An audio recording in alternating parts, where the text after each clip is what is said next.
अवधूत चिंतन श्री गुरुदेव दत्त. श्री स्वामी समर्थ. जय जय स्वामी समर्थ. स्वामी म्हणतात, बाळा, या संदेशामार्फत आम्ही तुझी रक्षा करणार आहे, तुला संकटातून बाहेर काढणार आहे.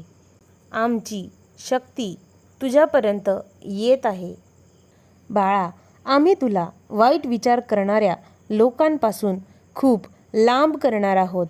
म्हणजेच तुझे जे शत्रू आहेत, तुझा जो नेहमी तिरस्कार करतात, त्या लोकांपासून आम्ही तुला सावध करून दूर करणार आहोत. कारण बाळा, आता तुझ्या जीवनामध्ये आनंदाचे क्षण येत आहे आणि त्या आनंदाचे क्षण जगण्यासाठी तुला एक सकारात्मक वातावरण मिळायला पाहिजे. मग अशा लोकांची जर तुला साथ असेल तर तुझे मन डगमगून जाईल. पण बाळा, आमचा तू प्रिय भक्त आहेस, त्यामुळे आम्ही तुला सावध करायला आलो आहे. स्वामी म्हणतात, बाळा, आम्ही तुला एक दिव्य शक्ती प्रदान केलेली आहे, त्यामुळे तू आता आनंदी राहा. आमचा प्रिय भक्त आम्हाला आनंदात असेल तर आमच्या भक्ताला आम्ही अधिकाधिक माया लावून त्याच्यावर प्रेमाचा वर्षाव करतो. स्वामी म्हणतात, बाळा, एक गोष्ट नेहमी लक्षात ठेव. तुझ्या जीवनात आनंद येणार आहे, त्या दिशेने आम्ही तुला विशेष प्रकारचे बळ आणि पाठिंबा दिलेला आहे. तुझ्या जीवनातील आनंद बघून तुझे शत्रू नक्कीच दुःखी होतील आणि त्यातच तुझ्या शत्रूचा पराभव देखील होणार आहे. कारण तुझ्या जीवनात आनंद येणार आहे, परंतु तुझ्या शत्रूला तुझ्या चांगल्या गोष्टी आवडत नाहीत. म्हणूनच आम्ही तुला सांगतो आहे, बाळा, अशा लोकांपासून जरा लांबच राहा. बाळा, त्यांना तुझा आनंद अजिबात सहन होत नाही. ते तुला नेहमी त्रास देतात. पण तुझ्या शत्रूंना हे माहीत नाही की तू आमचा खरा भक्त आहेस आणि आम्ही सदैव तुझ्या पाठीशी उभे आहोत. स्वामी म्हणतात, बाळा, तुझ्या शत्रूचा पराभव तर होईलच, परंतु त्यांचा काय हिशोब करायचा तो आम्ही ठरवू. कारण आमच्या भक्ताला जी व्यक्ती त्रास देते, त्याला त्रासून सोडते, त्याला अनपेक्षितपणे हानी करते, अशा व्यक्तीला आम्ही कधीही माफ करत नाही, परंतु त्याच्या कर्माचे फळ त्याला नक्कीच देतो. स्वामी म्हणतात, बाळा, ज्यांच्यामुळे तुझ्या जीवनात अवघड आणि बिकट परिस्थिती आली होती, ती आता संपलेली आहे. आम्हाला माहिती आहे बाळा, तू खूप त्रास सहन केला आहे, पण आता तुझे दुःखाचे त्रासाचे दिवस संपलेले आहे.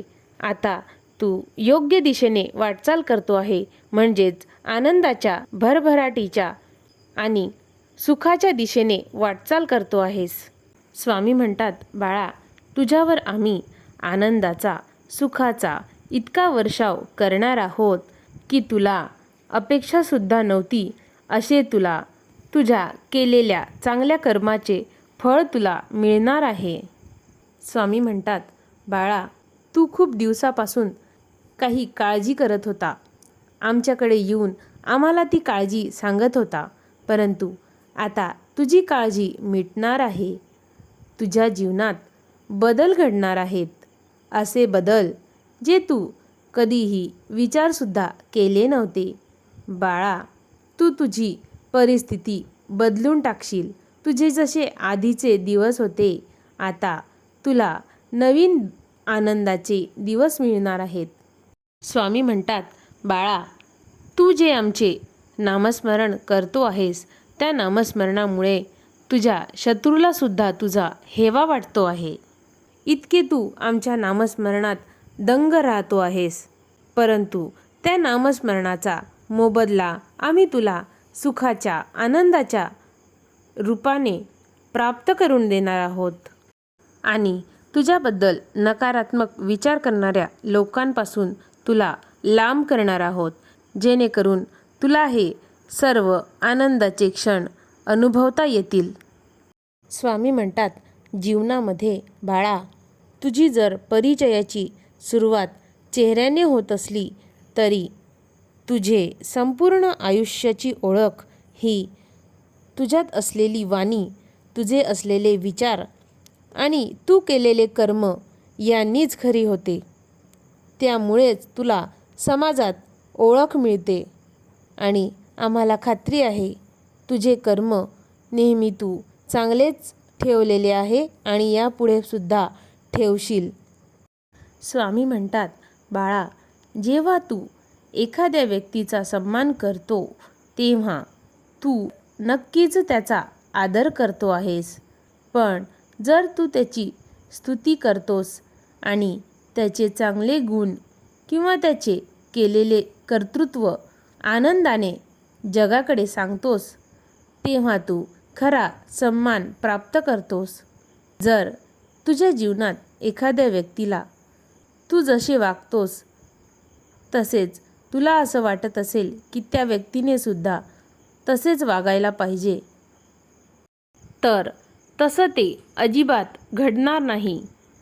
कारण प्रत्येक व्यक्तीची विचार करण्याची पद्धत ही वेगवेगळी असते. स्वामी म्हणतात, बाळा, फक्त इच्छा बाळगून तुझ्या झोळीमध्ये फूल पडत नसतात, तर त्यासाठी तुझ्या कर्माच्या फांद्या हलवाव्या लागतील. फक्त अंधाराला दोष देऊन काहीच होत नसतं, तर आपल्या वाट्याचा दिवा आपण स्वतः पेटवून काळोखाला प्रकाशमय करायचं असतं. म्हणजेच आपल्या मनामध्ये जी इच्छा आहे त्यासाठी चांगले कर्म आणि चांगले विचार अत्यंत आवश्यक आहेत. स्वामी म्हणतात, बाळा, दगडासारख्या कठीण परिस्थितीवर घाव घालण्याची जर तुझ्यामध्ये जिद्द असेल तर मूर्तीसारखी सुंदरता तुझ्या आयुष्यामध्ये लाभेल. यश ही तुझी सावली आहे, तिला पकडण्याचा प्रयत्न करू नको. तुझा मार्ग तू चालत राहा. यश आपोआप तुझ्या मागे धावत येईल. लक्षात ठेव, सावली तेव्हाच तुझ्या मागे येते जेव्हा तू प्रकाशाच्या दिशेने वाटचाल करशील. अवधूत चिंतन श्री गुरुदेव दत्त. श्री स्वामी समर्थ. जय जय स्वामी समर्थ. अवधूत चिंतन श्री गुरुदेव दत्त. श्री स्वामी समर्थ. जय जय स्वामी समर्थ. अवधूत चिंतन श्री गुरुदेव दत्त. श्री स्वामी समर्थ. जय जय स्वामी समर्थ. अवधूत चिंतन श्री गुरुदेव दत्त. श्री स्वामी समर्थ. जय जय स्वामी समर्थ. अवधूत चिंतन श्री गुरुदेव दत्त. श्री स्वामी समर्थ. जय जय स्वामी समर्थ. अवधूत चिंतन श्री गुरुदेव दत्त. श्री स्वामी समर्थ.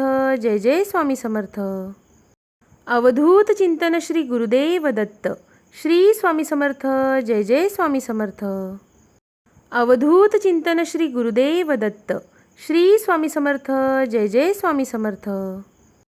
अवधूत चिंतन श्री गुरुदेव दत्त. श्री स्वामी समर्थ. जय जय स्वामी समर्थ.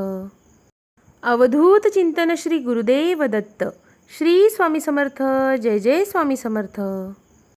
अवधूत चिंतन श्री गुरुदेव दत्त. श्री स्वामी समर्थ.